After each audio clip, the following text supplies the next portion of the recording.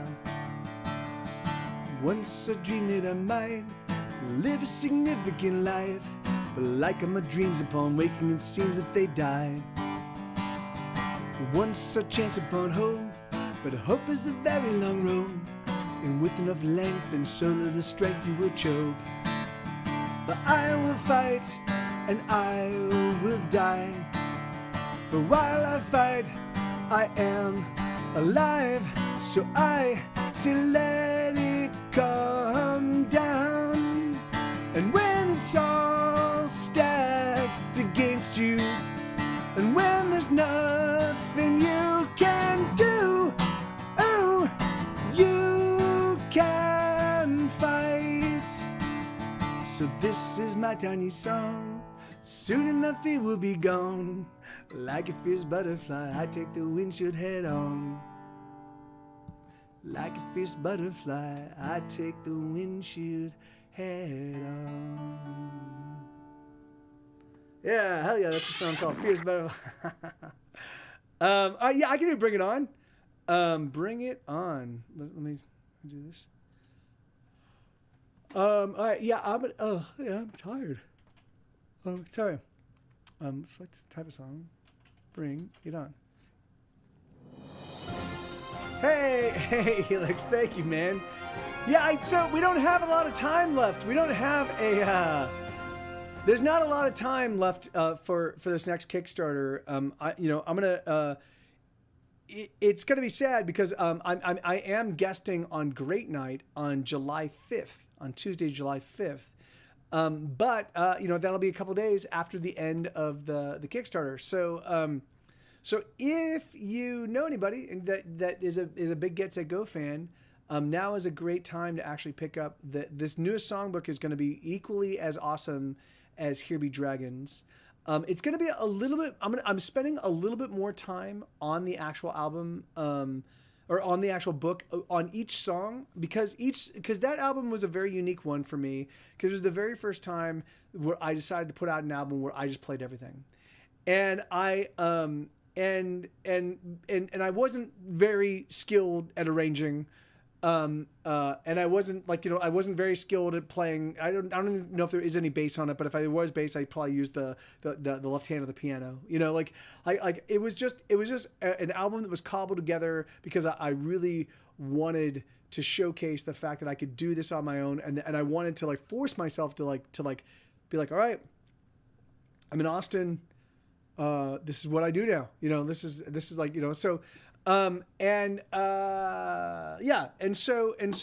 I'm spending a little more time because each song on that album is an important song for me. That album was very much of its moment.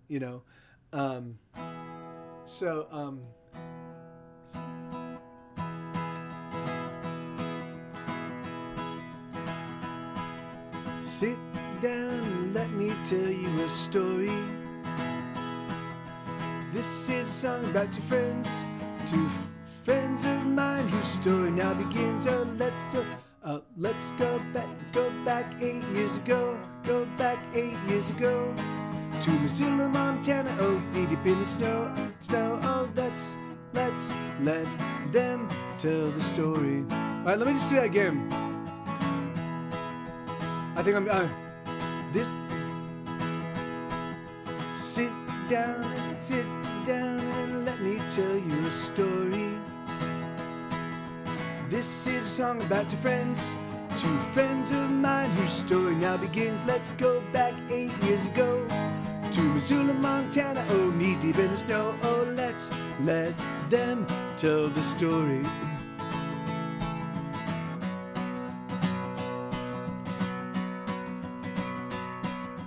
We first met doing local theater. Putting on production for drama connoisseurs. We first met doing local theater. Putting on production for drama connoisseurs. It began simple at first. Little conversation. It began simple at first. Little conversations as we rehearsed, but things began to change. Things began to change as we saw in each other some things. Oh, we were falling in love. We could talk for hours at a time. Never had we met somebody so sublime. There were little things that proved the feelings right. Little things that we could not deny. Oh, we began to change as we saw in each other new things. Oh, we were falling in love. So let the world bring it. So let the world bring it. Let the world bring it on. Through each other, oh, we are strong. So let the world bring it on. Bring it on.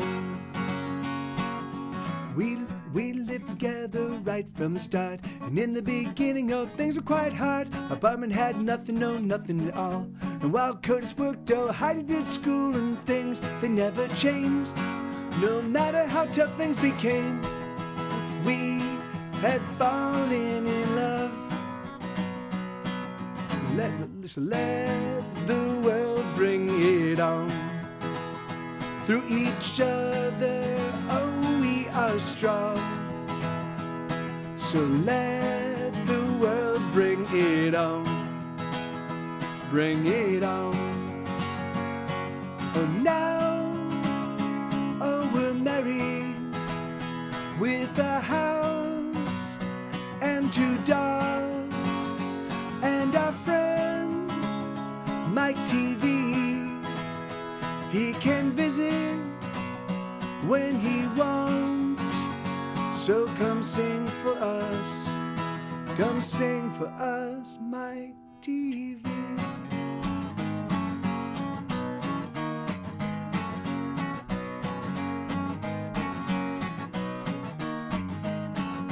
We first met doing local theater, putting on production for drama concerts. It began simple at first, little conversations as we rehearsed, but things began to change. Oh, we saw in each other some things. Oh, we had fallen in love. Yeah, what I should have done, Battle, is thank you, Lenina. It is a fun song, and I should have reviewed the chord progression.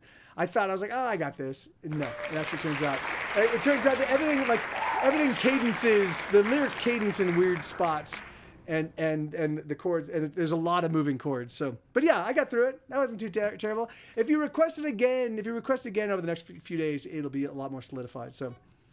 It's like it changes key. It starts off in the key of D for the intro, and then it changes to the key of A, and then there's a fuck ton of chords. You know, it's like, all right, great. Oh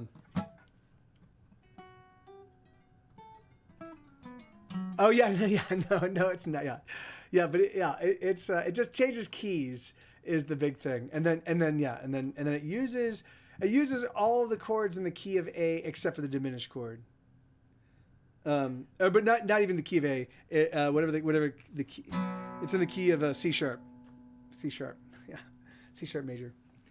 All right, let's see. So, was there no? And yeah, and don't even sweat it, Battle. I mean, that's why I do this, man. I do this specifically to be challenged. I love it. I love it when someone says, "Oh man, I love this song that I haven't heard in a long time. Can you play it?" And I'm like, I haven't even thought about that song in 8 years. Let me see if I can pull it off. Like that. That's my favorite thing, you know. One thing it does is it reminds me that people are listening. You know, like the music's out there and it is living on its own, and that's great. And it's funny because there's not a single song of mine that doesn't get played at least once a month. So I will sometimes go through my not my Spotify, but I'll go through my internet distributor and just look at all my songs just to see kind of what's like. And I can totally tell that sometimes a song gets adopted by one person because it'll go from like 2 plays, for 5 months, and then it'll be like 20 plays in 1 month. And I'm like, oh, somebody found that song and was like, I love this song. I just played it over and over again. And that's so awesome because it's always a deep cut. It's always a song I would never imagine. And I'm like, oh, that's so great. Someone found this song. I was like, this song is with a song I need right now. It's so great. Mike, what was the song that you used to say was like a pair with wound, with wound that never bleeds? What is a song that a wound that never bleeds? Oh, see me, Okami. Yeah, see me. So basically, what I did was I wrote "See Me," and I felt like "See Me" didn't say, like, I thought "See Me" was too simple a song, and I thought it didn't say, it didn't talk about loneliness in a way that made it as palpable, you know. And so I wrote "Wound That Never Bleeds" so I wrote one on Monday. I wrote "See Me" on Monday, and then I thought about it, and I'm like I can write a better song about loneliness, and so then I wrote "Wound That Never Bleeds" on Tuesday. Yeah. So that's so crazy that I remember that. But yeah, that's like that kind of stuff is like like there's so much shit I don't remember, but that, like, I can watch a movie, I can literally watch an entire movie and you can talk to me about it an hour later and I will not remember most of it. You know, but you could ask me, you know, on what day was it that you wrote "See Me," and I won't remember. But then if you go, oh, but and here's your memory hook of "Wound That Never Bleeds," I'm like, oh yeah, oh, of course, that's right, they're paired, and yeah, and that was written on a Monday.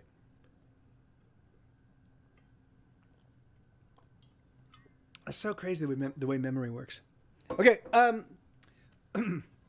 so I've got 40 more minutes, give or take, to the end of the stream. So do you guys are there other songs you want to hear, or should I start playing some? Oh, no, I want to stay. Let me see. I got the piano set up. I got the piano set up, but I don't think I've got enough steps to justify switching to the piano. Yeah. So I don't want to be the only one asking for some. My Bike, My Love. Yeah, okay. Yeah, let me see. So this is another deep cut.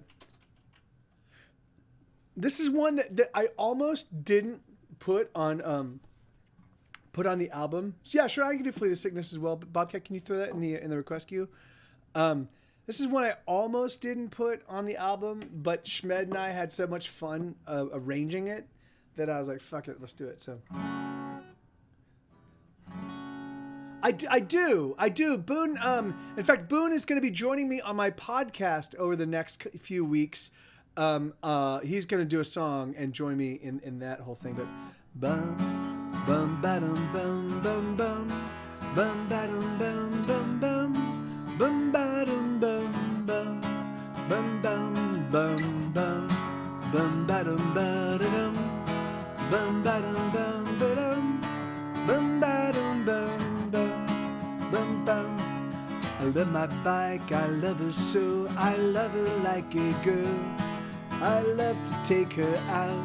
Oh, she offers me the world. I love to touch her. I love to ride her. I love my bike. I love the way she goes from place to place. Doesn't matter who she's with.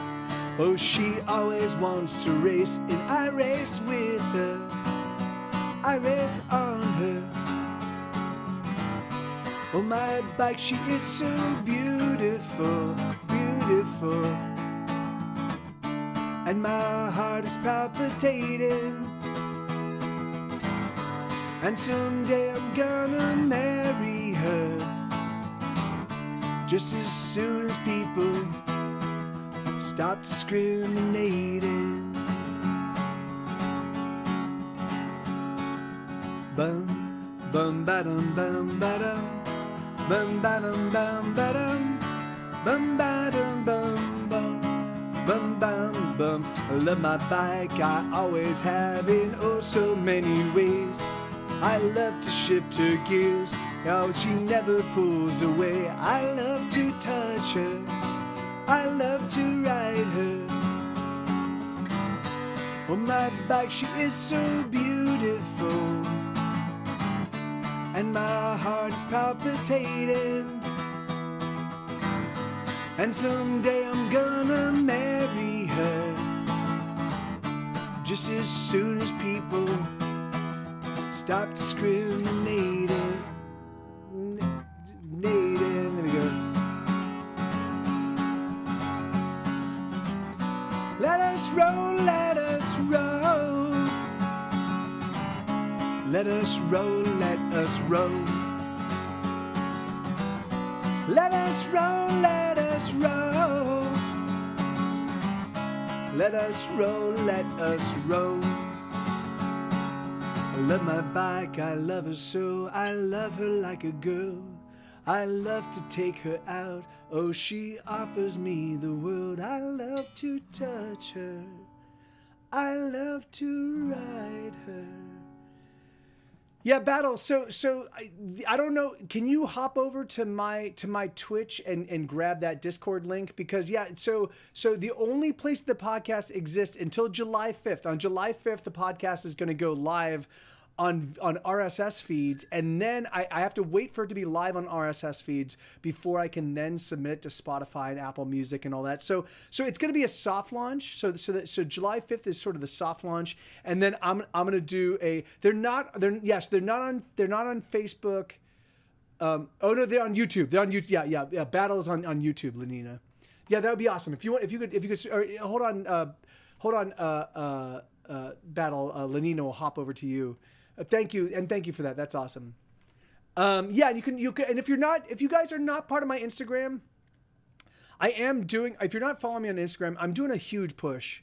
We're going to be providing 6 pieces of content every single day. They're going to be super short. They're going to be like 10 seconds a piece. There's going to be like, there will be like a 1 minute one. And then most of the others will be either 10 seconds. And then we're going to also start doing carousels, which are just a string of photos that all kind of interconnect. So, and the reason we're doing a lot of this stuff is because I want, my podcast is about my own perspective on songwriting. And my podcast is also on my own perspective as being a creator, being someone who's compelled to make stuff, and being someone who is working in a very, very competitive and very difficult industry, and doing it all completely ass backwards, except I've been doing it in a way that's allowed me to pay my bills now for 20 plus years, and so, and it's been a struggle. Oh, and in fact, I was going to talk to Eric about that. Eric, are you still here, man? Fuck, I wanted to dive into that, but it's 5:22 now, and if Eric might also already be heading back home, but thank you, Lenina. But anyway, so what was I saying? Something of some import. But yeah. So if you want to hop on my Instagram, follow me there. We're doing cool stuff, and it's going to get cooler, and it's going to be one of the places where I'm gonna launch a lot. Like I'm gonna provide. So if you hop on my Discord, you're gonna find the channel it's under is Hesitation Cuts, the podcast. So.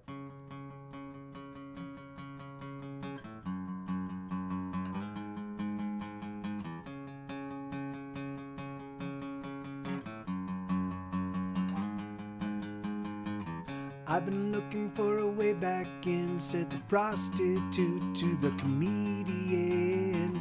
Things are getting too weird out here. There's too much pain and too much fear. So they busted down the prison gates, but no one escaped. Instead, the inmates said, "Let us make you up a bed." There's a clerk locked away somewhere that calculates the price of air. Some people like to sell their loves just because they hear the price is up. Everybody's gotta pay the man, but not everyone can afford to pay in cash. Oh, they often pay much more.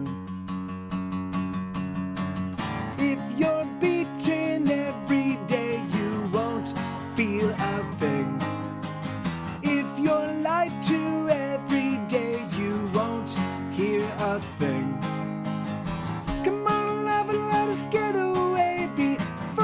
sickness overtakes us. Come on, love, and let us get away before this sickness overtakes us. Come on, love, and let us get away before this madness finally does us in. Oh, let us get away. Oh.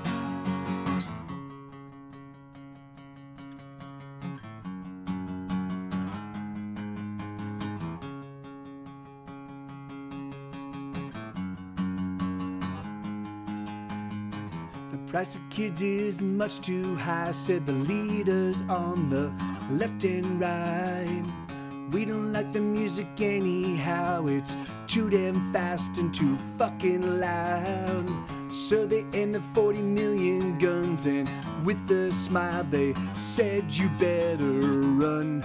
Oh, we're gonna count to 10. 1, 10. If you're beaten every day, you won't feel a thing.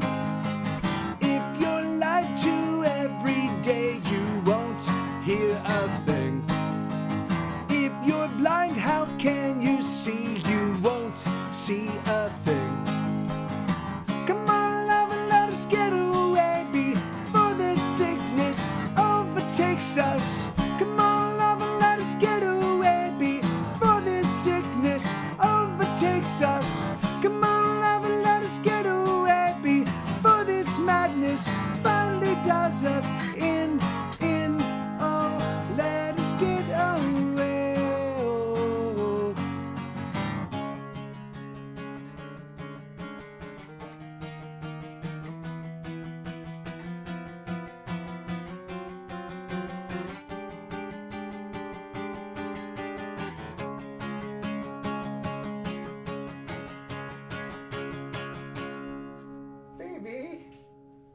Baby, the Muppet came to stop by again, and she got all dolled up.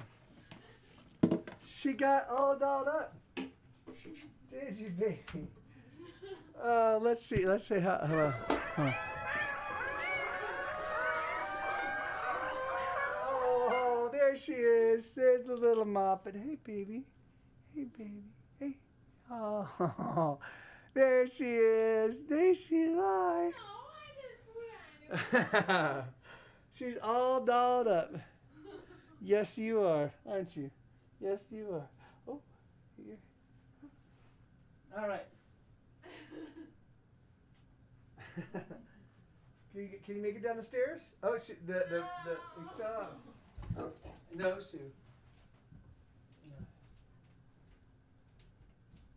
There you go. Thank you. There you go, baby. Yeah, she is. She is getting big. She's getting much bigger. She used to be super tiny. She used to when she would stand up on her couch, her head could not poke over. She'd stand up, and her head could not poke over the actual like back of the couch. And now she towers over it like she's about. Her shoulders are like come on. So she's definitely grown. And I think she still has another couple. She was born in January, so I believe they grow between 5 and 7 months. You know, they kind of hit their full adult height, or they like their full adult size in 5 to 7 months, and then they just fill out from there. So, Angela,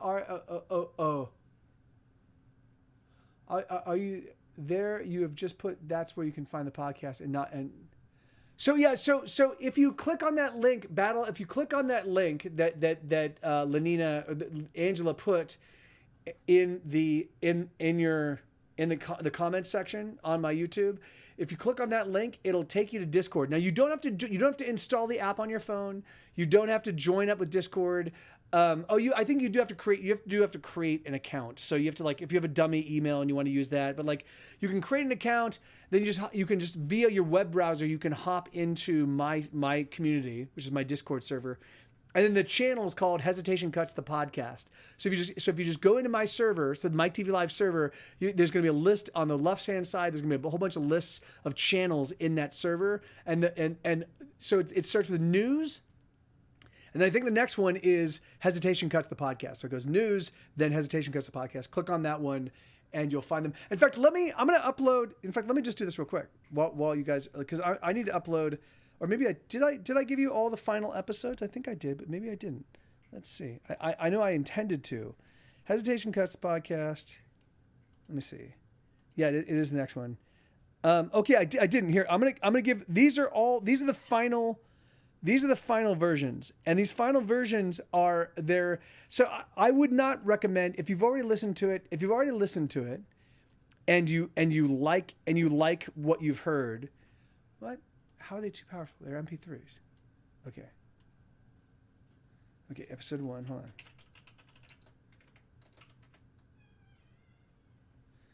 on.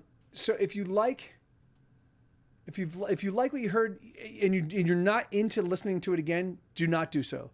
I don't want to ask anybody to listen to them like I know how annoying that can be, to be forced to like listen to something repeatedly. So but if you want to, they are each of them is pretty substantially changed.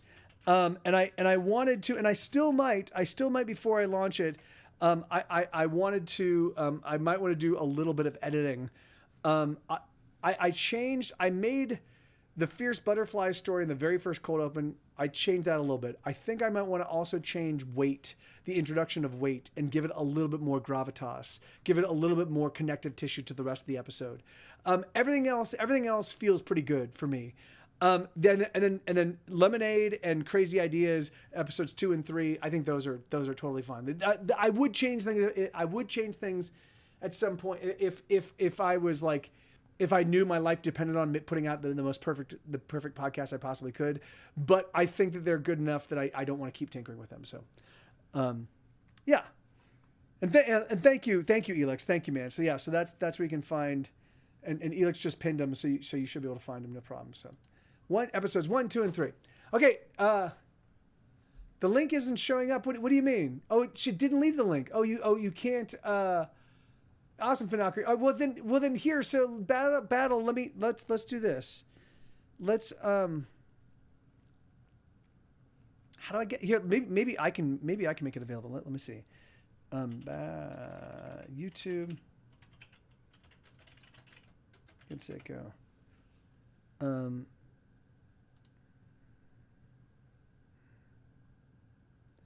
Okay, where's my stream? Where's my stream live? Is it on my channel?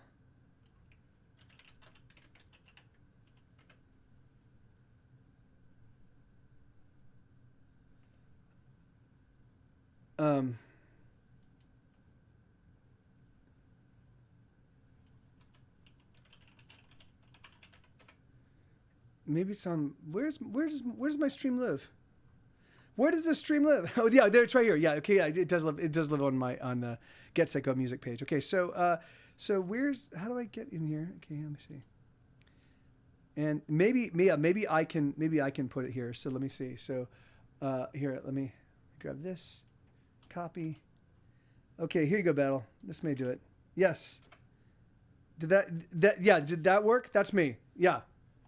Dun dun dun. Good. It worked. Oh yeah, I could do that too. Lydia, you want to be a mod? You want to be one of my mods? How do I do that? Go to channel, pin, put user, and I can add you as a moderator. Okay, there you go. I just made you a mod. Awesome. Good. If anybody else that's a regular mind wants to be a mod in my if you want to be, if you're a regular, if you're somebody I know and you want to be a mod in anything that I do, let me know, and I'll certainly I'll certainly. I mean, Twitch is pretty jam packed. I've got a ton of mods, but I also have a bunch of people that are listed as mods that don't really do modding for me anymore. So I could probably swap some folks out.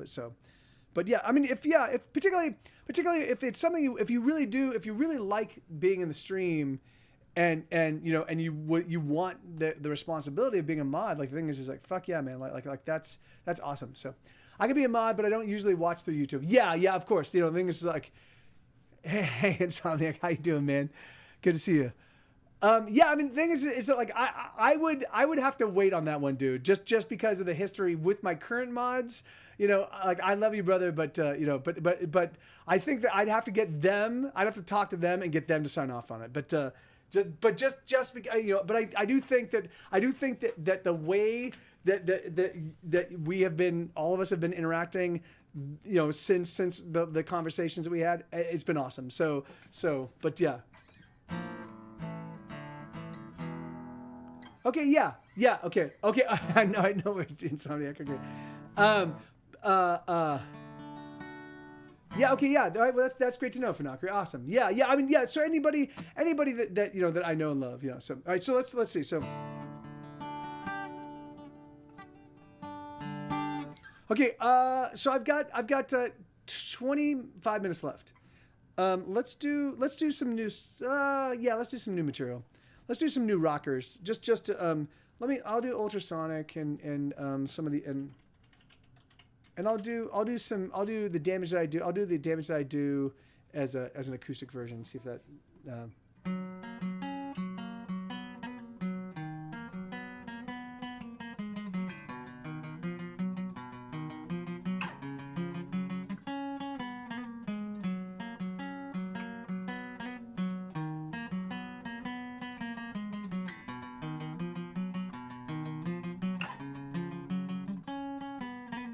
I bring the riot, I own the takedown, I stoke the fires, I am the knockout, I am the pushback, I own the meanwhile, oh yes I am Tsunami. I bring the anthems, I light the bonfires, I count the heartbeats, I push the count high, I cut the fresh wound, I slice the deepest, oh yes I am Tsunami. Crashing in like tidal forces, charging up like cavalry horses, dropping in like the force of gravity, pressing in like the surge of lava, messing with the laws of awesome as I burst the shackles holding me. I'm ultrasonic, everything you want and everything I do for you, I do it all to turn you on. I'm ultrasonic, everything you want, everything I do for you, I do it all to turn you on. I'm ultrasonic, I'll give it if I got it. I'm ultrasonic, I'll give it if I got it. Gonna give you everything.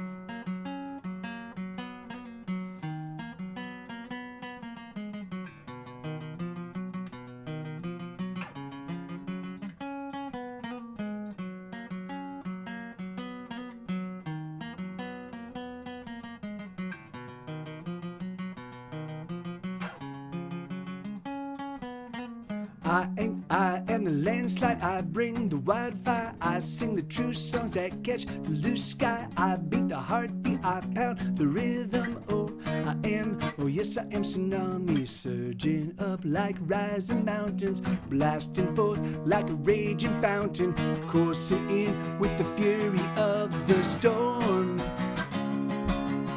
raging in like a violent clamor, heavy rain that drops like hammers, handing out the havoc and the score.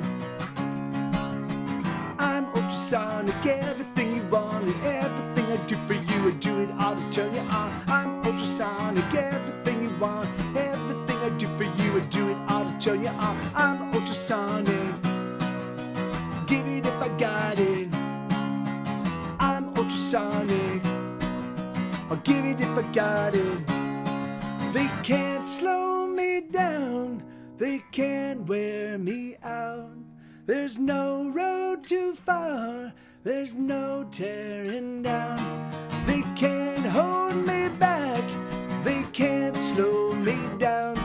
There's no getting lost, I'm always around.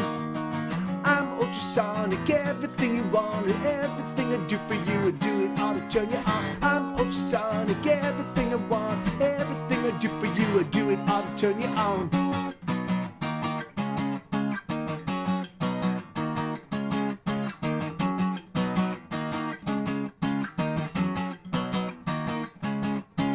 I'm ultrasonic, everything you want and everything I do for you, I I do it all to turn you on. I'm ultrasonic, everything you want, everything I do for you, I do it all to turn you on. I'm ultrasonic, I'll give it if I got it.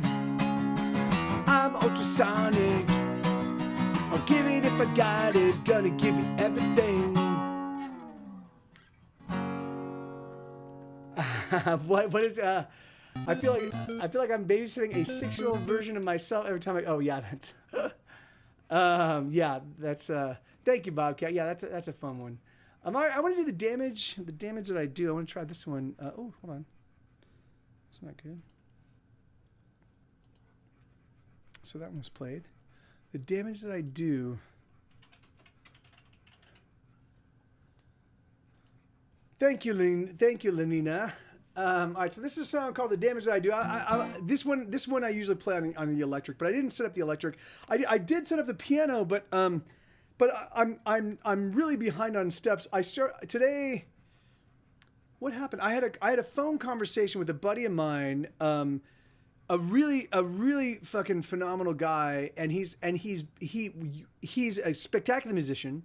He used to play back in the 90s. He was in a band, and he and I have hung out. We've passed guitar around, and we've played songs for and talked about music. But he kind of walked away from music for like 15 years, and then over the pandemic, he started writing. He and his wife were doing like a live streaming kind of Facebook thing, and he started writing songs for this Facebook thing.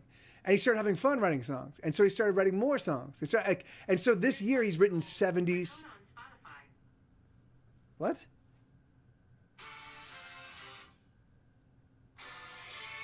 What the fuck is going on? What are you doing? What was that? My phone's just like, hey, I found this on Spotify. Thank you, phone. Thank you for interrupting. But anyway, so I spent some time hanging out with him. There was something else I did this morning though.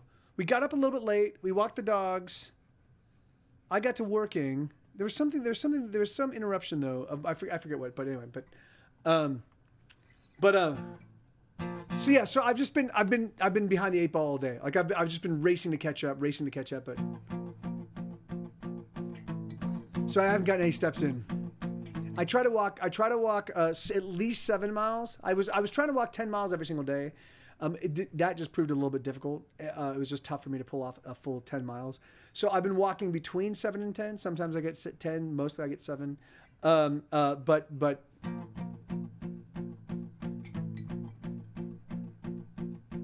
yes, right. That's my phone decided. It's like I'm just gonna buy a cake. I kill myself almost every night just so I can watch somebody die. Hurting other people just ain't my scene, but killing myself is quite easy. I sabotage like an enemy spy, hiding with the natives till the time is right. The damage I do is beyond compare, and then I disappear like I wasn't there. And so it goes, the bombs explode, there goes my life. Alright, my wasted time. Here I go again, straight for the kill. Better drink my poison, gotta drink my fill. I'm tougher than I look, I gotta work all night if I wanna kill myself tonight. And so it goes, calling the crows to eat my fresh dead eyes. It's no surprise I've given up. I'm broken down, and my heart is giving out. I'm giving up, won't try no more. What's my heart still beating for? My heart.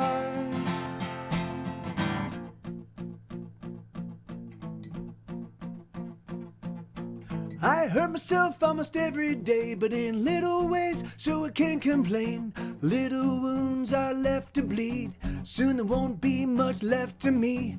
Sabotage is only one of my skills. I also use poisons, hidden daggers and pills. I'm quite good at hurting myself. Sometimes I can alter somebody else, and so it goes. Nobody knows the way I came to see. Why can't they see I've given up? I've broken down, and my heart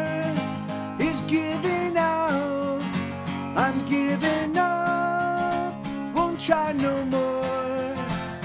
What's my heart still beating for? My heart.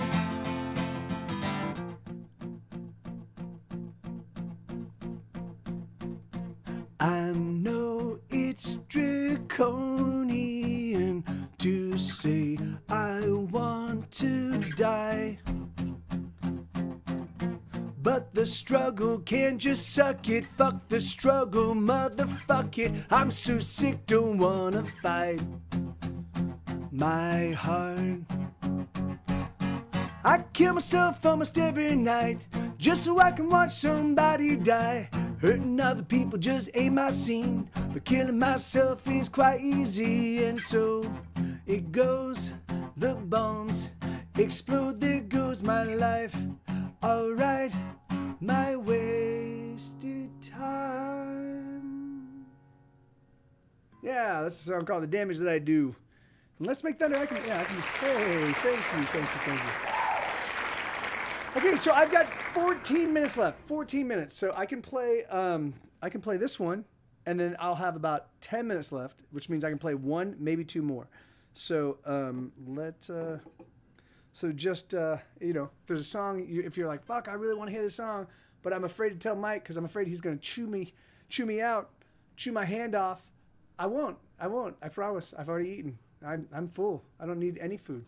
I actually, that's not so. I am hungry, but I won't eat your hands. Oh,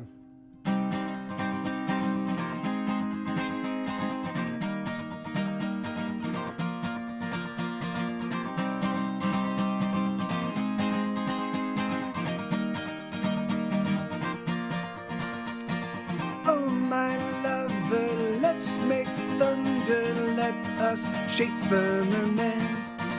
Let us steal away and let it everywhere. Let us move the earth until we both are spent. Oh, my lover, let's discover new and never traveled lands. Let us hide away and let us never see what we've done and where we both have been.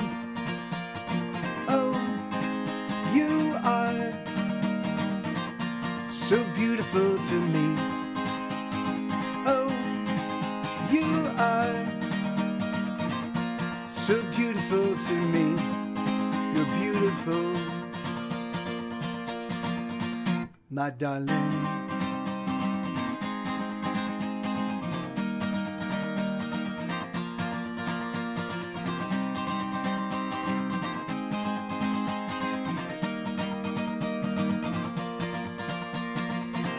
My sweetness, let's get undressed. Let us use our hands and mouths. Oh, come on, my love. The stars that shine above, and the song I sing, I'm singing for you now. Oh, my heart is full to bursting, thirsting for your sweetest kiss.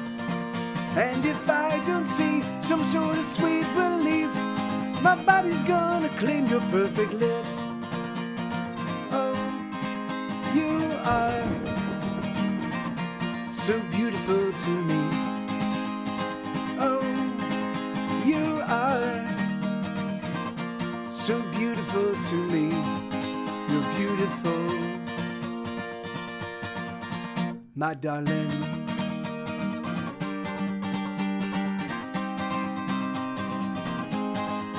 Oh, let's make love now. Let's go all night. Oh, let's make love now. Let's go all night.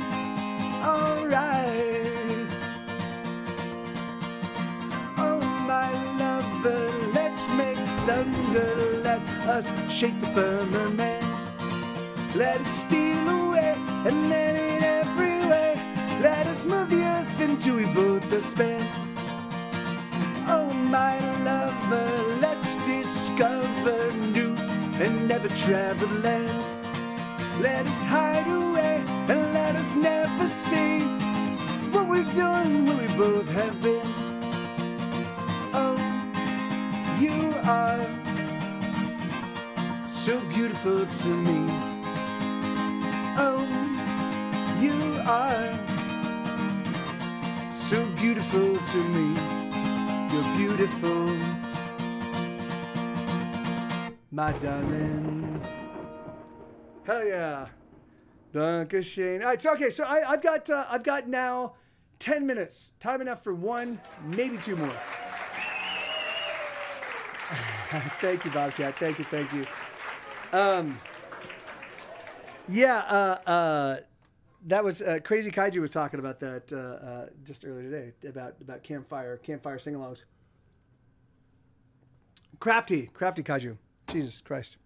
I say crazy Kaiju. He's a completely different person. Yeah, man. That's exciting. Okay, so I can do wolves. I haven't done wolves in a fucking 1,000 years.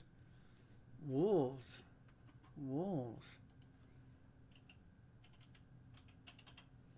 This song used to get requested a whole bunch, and then that stopped. And yeah, I can do if you want to throw in Unstoppable, I can close with Unstoppable, and then that will be the stream. And awesome. Okay, so this is a song called Wolves.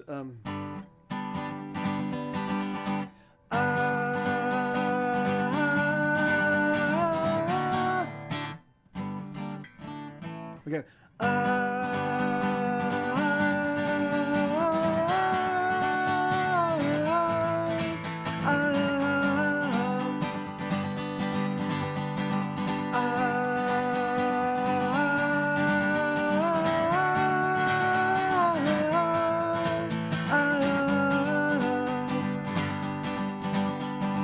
No one's on our side, no, not at all. They're coming for us, lover, and they're carrying the bomb. They've got their claws, they're sharpened fangs, and they're out for blood, my brother, bringing misery and pain.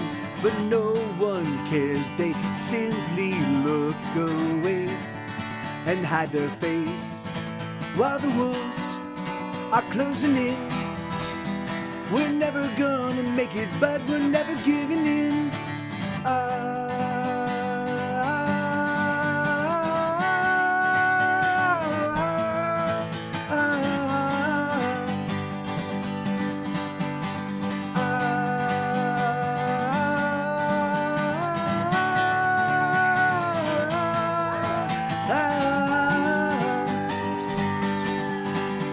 There's nothing we can do, nothing at all. They've got the ammunition and the guns have got them all. They loose the hounds, they drop the bomb. The fighters are still fighting, but the fighting's almost done. But no one cares, they simply look away and hide their face while the crows eat the eyes of another fallen comrade, another wasted life. Lam pam ba-dum ba-dum ba-dum bum bum bum bum bum bum ba-dum bum bum ba-dum bum bum ba-dum bum ba-dum. So this song is for the fallen, calling out your name. I can't see you, I can't hear you, I remember them.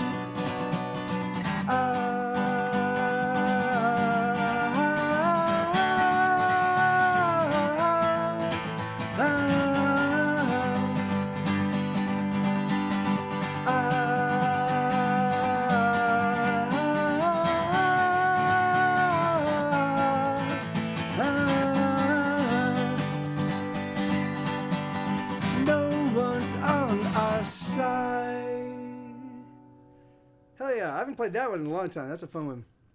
Wolves. Okay, so this is going to be my last one, everybody. This is a song called Unstoppable. And this one goes exactly like this. Thank you, Bobcat. Thank you very much. Okay,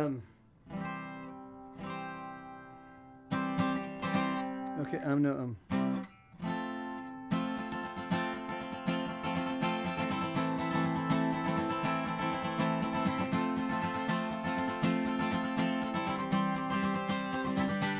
So Insomniac, if you like this song, man, I've got a new full band version of this. It's on episode 3 of my new podcast, Hesitation Cuts. It's on episode 3, which is called Crazy Ideas.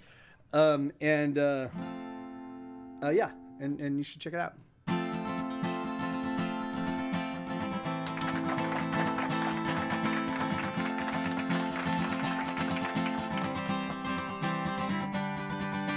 I'm too afraid to ever try to kill myself. I'm too scared of not being around. But I don't know why I'm holding on so desperately, 'cause nothing is building, instead is tumbling down. I feel like the end of a song, oh, I'm fading out. Certainly once everyone sang along, but the last refrain was oh so long ago, and no one cares for a song gone on too long.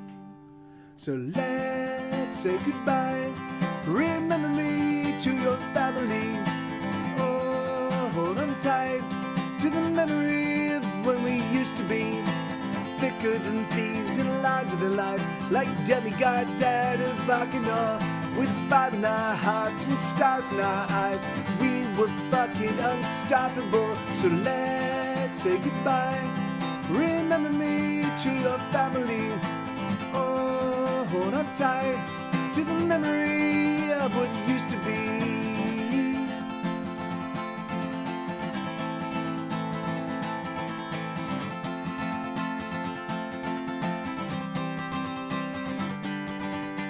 I know you're done, you've moved on and you left me here. But sometimes when you see me, oh, you smile. And you think to yourself, at least you're still fighting the good fight. But I'm here to say you can go straight to hell. So let's say goodbye. Remember me to your family. Oh, hold on tight to the memory of when we used to be thicker than thieves and larger than life, like demigods out of Bacchanal, with fire in our hearts and stars in our eyes. We were fucking unstoppable. So let's say goodbye. Remember me to your family.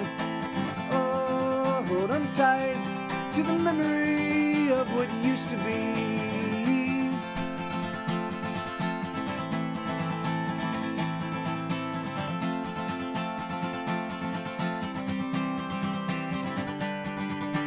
Oh, my fire will never go out. My fire will never burn down. I'll sing it again, I'll sing it out loud. Oh, my fire will never burn out. My fire will never burn down. I'll sing it again, I'll sing it out loud. La, la, la, la. La, la, la. La, la, la, la, la, la. La, la, la. La la la la la la la la la. So let's say goodbye. Remember me to your family. Oh, hold on tight to the memory of when we used to be thicker than thieves and larger than life, like demigods out of Bacchanal, with fire in our hearts and stars in our eyes. We were fucking unstoppable. Oh yeah! All right, thank you, everybody. Let me see. I battle threw in a message, but it was my. Look at it. Thanks, Mike, for a good night. Hey, thank you. Yeah, no worries, Battle. Yeah, you get some rest, brother. Thank you, everybody. I love you all. I will be back here tomorrow night. Today's Wednesday, right? Today's Wednesday night.